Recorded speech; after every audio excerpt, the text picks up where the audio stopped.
Good evening, boys and girls. It's me. Guess what? You're right. They're not really there. They're there. They're just not going to answer you back. You've got to learn about television land. Well, it'd be nice to talk to somebody. Besides you. Okay, I won't get my feelings hurt. Well, okay, here goes. I'm going to tell you about a voice in the night. Yeah, and it's not the TV that got left on and somebody fell asleep. No. Wouldn't be that. Okay, so see, while were there these judges that were ruling over Israel? Well, the house of the worship, it was at a place called Shiloh. Hey, there's a Shiloh here in Virginia, isn't there? Could be.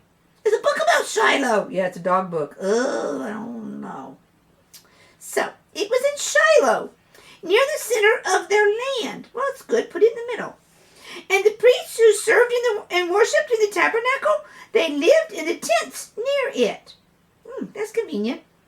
All the Israelites, well, they were commanded to go to Shiloh at least once a year and offer sacrifices on the altar that stood right before the tabernacle.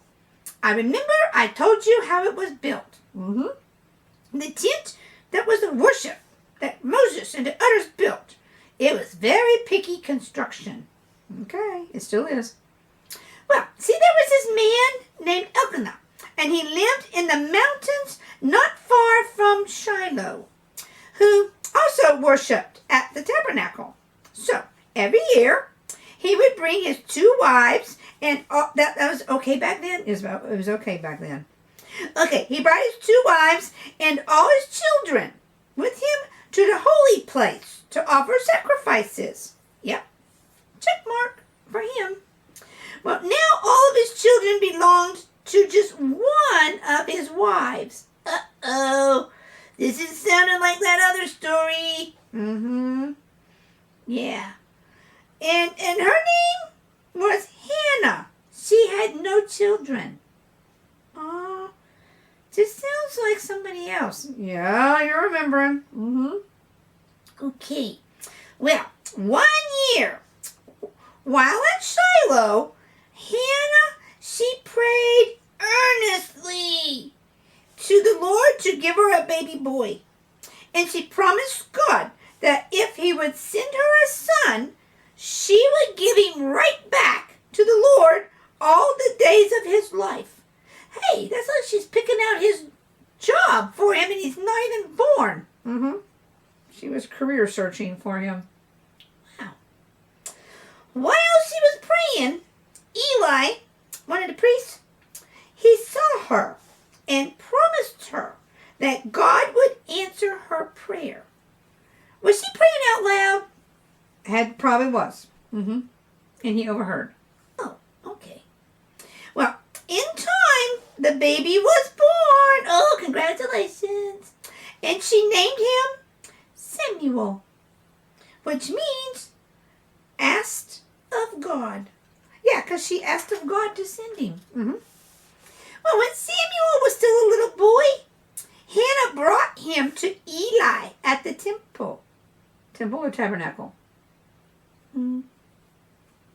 Tabernacle. Okay. And she says, I am the woman you saw praying one day for a son. This boy is the one the Lord sent me. Just as I promised, I now want to give him back to God to serve him all of his life. Okay? I'm okay. So, Samuel came to live with Eli. You okay? Yeah, I'll be okay. Do it again. Okay, you feel better? Yeah, I'm better now. She gets a little choked up sometimes.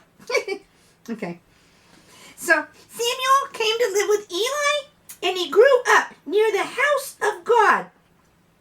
Every year, his mother would make him a little coat like the one the priest wore and bring it to him at Shiloh. Oh, I got it. She's bringing him the next size up. The Lord blessed Hannah and gave her 3 more sons and 2 daughters. Did And the first one. 6. So, she would not get all lonely and lonesome for Samuel because she had 5 more. Eli was growing old and could barely see. So Samuel was a great help to him in the worship. And Eli, he needed Samuel all the more because his own sons were very wicked. Aw, poor guy. Even though they were priests of God like Eli, what were they doing? Sneaking off on the side and making deals and stuff, playing cards? I don't know. It just says that. They caused the other Israelites to sin when they came to worship. Oh, they kind of dirtied up their worship habits. Mm-hmm. Eli had not made them obey him enough when they were young. Oh, what's that thing about spare the rod, spoil the child? And now they had grown too old for him to handle. Rowdy teenagers. In those days, God had not spoken to any man as he had to Abraham and Moses for a long while. He'd given them a silent treatment. Sounds like that. Then late one night, when the only light was still burning, was this little lamp in the house of the Lord. Yeah, they keep lights burning forever in the house of the Lord's. And Samuel, he woke from his sleep, hearing someone calling his name. He probably thought it was Eli wanting a drink. Yeah, drink of water. He thought it was Eli. See, I told you. And he ran to his bed. And he said, "Here I am, for you were calling me." He said that to the old priest. And the old priest guy says, "No, my son, I have not called you. Go back to your bed. Must have been your dream." So back in bed Samuel went, falling asleep. And when the voice came again, "Samuel," a little bit louder this time. I think it should be a little bit louder. Whatever. Again, he ran off and he trotted off to Eli, sure that he had been called. But Eli said, "I have not called you. Quit waking me up." I hated that part. I noticed. "Lie down once more." So he sent him back to bed, strike 2. And then the 3rd time, Samuel heard his name called. This time he said to Eli, "Here I am. I know I heard you calling my name." He's getting a little irate. Well, he's been woke up 3 times. Yeah. Then Eli realized, that the Lord had been speaking to Samuel. And he told him, "Go back to bed now. And when you hear the voice again, say, 'Speak, Lord, for I am listening.' And don't wake me up anymore." You heard that part again.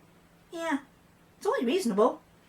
So, before long, the voice was heard once more. "Samuel, Samuel!" This time, Samuel answered, "Speak, Lord, for I am listening." And then the Lord told Samuel that he was going to punish Eli's sons for their wickedness. Get that? About time. So, Samuel lay in his bed until morning, probably thinking about the punishments. Then he got up and went right to work, opening the doors of the tabernacle. He tried to stay away from Eli because he hated to tell him what the sad news was going to be. Yeah, he played keep away. Finally, Eli called to Samuel and asked, "So, what did the Lord say to you, Samuel?" That's what Samuel did. He smacked his lips. No, he bided some time. Okay. But Samuel was obedient, and he knew he couldn't make up a fib, so he told Eli what God had said. That the messenger, it was not so good. It said, "Let God do what seems best to him," is what Eli replied. Mm-hmm. He went along with it. It did not take long for the word to travel that God had spoken to Samuel. People began to respect him, and when he grew up, they looked at him as a prophet, one through whom God gives messages to his people. Hey, I'm like a little prophet. Why do you say that? I bring the message of God to people. You know, those silent ones out there. Yeah, you are. You're a prophet puppet. Yeah, it's debatable if I'm a puppet. I think I'm better than that. But anyway, God's promise to punish Eli's son came true. For both of them were killed in a battle one day with the Philistines. We know about the Philistines. Don't mess with them. During the battle, the Ark of the Covenant, the treasure box, which held the tablets of stone and the Ten Commandments, they were written down. They were stolen by the Philistines. They snuck up and they grabbed it. And while Eli heard of this, he too died. Wow. Sad news, bad news. Without the ark, the priests and the tabernacle soon became shabby and fell into ruins. They still could have dusted it and cleaned it. Samuel went to his father's home and lived until he grew up. And then he traveled among all the 12 tribes of Israel. You know, the brothers for Jacob. You sure? Joseph. Wrong name. Joseph. Yeah, his brothers. The tribes. Giving them God's messages. So, he's still in touch with God? Yeah, Samuel was still in touch with God, giving him the messages. He was the last judge, and he ruled the people in peace instead of leading them into battle. That's the end. Samuel? Wow.